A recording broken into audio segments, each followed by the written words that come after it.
नमस्कार प्रिय मित्रों, एक बार फिर स्वागत है आपका हमारे इस YouTube चैनल ज्ञान गंगा सागर में। प्रिय मित्रों, आज फिर हम नई कहानी लेकर उपस्थित हैं आप लोगों के समक्ष। आज की जो कहानी है बहुत ही ज्ञानवर्धक है एवं बहुत ही मोटिवेशनल। इस कहानी के माध्यम से जानेंगे महाभारत का युद्ध आरंभ कैसे हुआ। जी हाँ प्रिय मित्रों, उससे पहले आपसे हमारा एक निवेदन है, अगर आप हमारे चैनल पर नए मेहमान दर्शक बंधु बनकर आए हैं तो कृपया करके हमारे चैनल को सब्सक्राइब कीजिए और बेल आइकन को प्रेस कर दीजिए, जिससे आने वाली वीडियो सबसे पहले आप तक पहुंचे। और इस वीडियो को ज्यादा से ज्यादा शेयर कीजिए अपने सगे संबंधियों के लिए।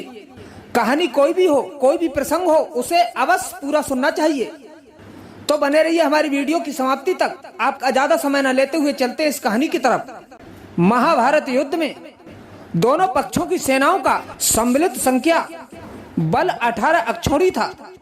युधिष्ठिर 7 अक्षौणी सेना के मालिक थे प्रिय मित्रों, जबकि दुर्योधन 11 अक्षौणी सेना का स्वामी था। पांडव तथा कौरवों की दोनों ओर की सेनाएं युद्ध करने के लिए तैयार हो गई। पहले भगवान श्री कृष्ण परम क्रोधी दुर्योधन के पास दूत बनकर गए। उन्होंने 11 अक्षौणी सेना के स्वामी राजा दुर्योधन से कहा, राजन तुम युधिष्ठिर को आधा राज्य दे दो या उन्हें 5 गांव ही अर्पित कर दो, नहीं तो उनके साथ युद्ध करो। श्री कृष्ण की बात सुनकर दुर्योधन ने कहा, मैं उन्हें सुई की नोक बराबर भूमि भी नहीं दूंगा और मैं उनसे युद्ध अवश्य करूंगा।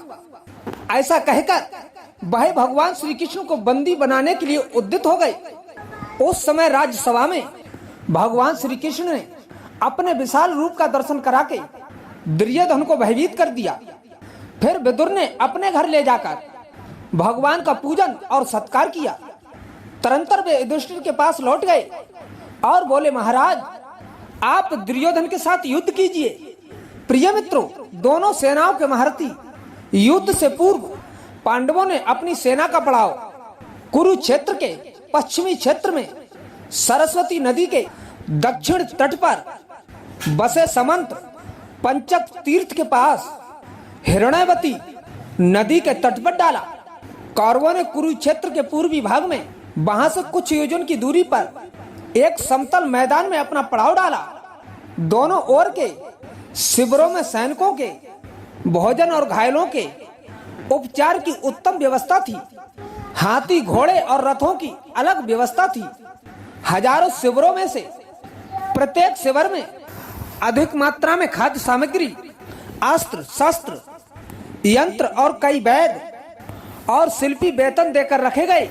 दोनों सेनाओं के बीच में युद्ध के लिए 5 योजन 40 किलोमीटर का घेरा छोड़ दिया गया। प्रिय मित्रों, कौरवों की ओर से युद्ध करने वाले महारथी थे भीष्म, द्रोणाचार्य, कृपाचार्य, कर्ण, अश्वत्थामा, मद नरेश, शल्य, भूरिश्रवा, अलम्बुस, कृतवर्मा, कलिंगराज, श्रुतयुध, शकुनी, जयद्रथ, बिंद, अनुबिंद, कंबोज राज, सुदक्षिण, बृहदल, दुर्योधन व उसके 99 भाई। प्रिय मित्रों, इतने महारथी कौरवों के थे। प्रिय मित्रों, अब बात करते हैं पांडवों के महारथी के बारे में।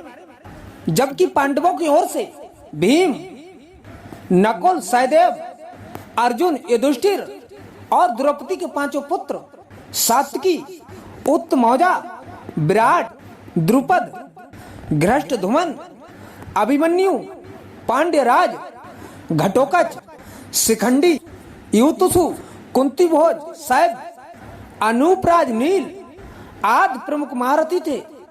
ये तो थी पांडवों की सेना के महारथी के बारे में बात। अब बात करते हैं युद्ध के क्या नियम थे।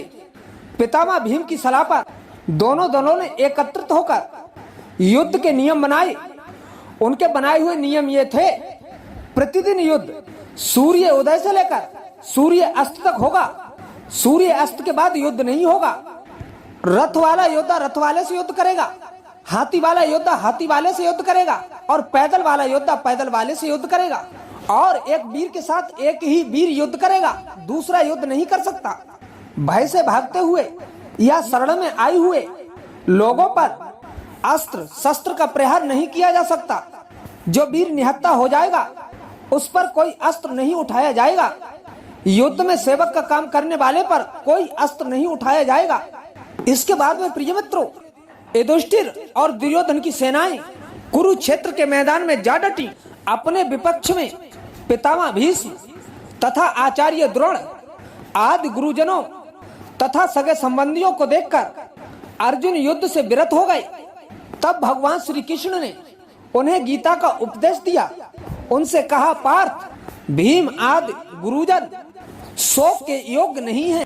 मनुष्य का शरीर विनाशशील है, किंतु आत्मा का कभी नाश नहीं होता। यह आत्मा ही पर ब्रह्म है और मैं ब्रह्म हूँ। इस प्रकार तुम उस आत्मा को समझो।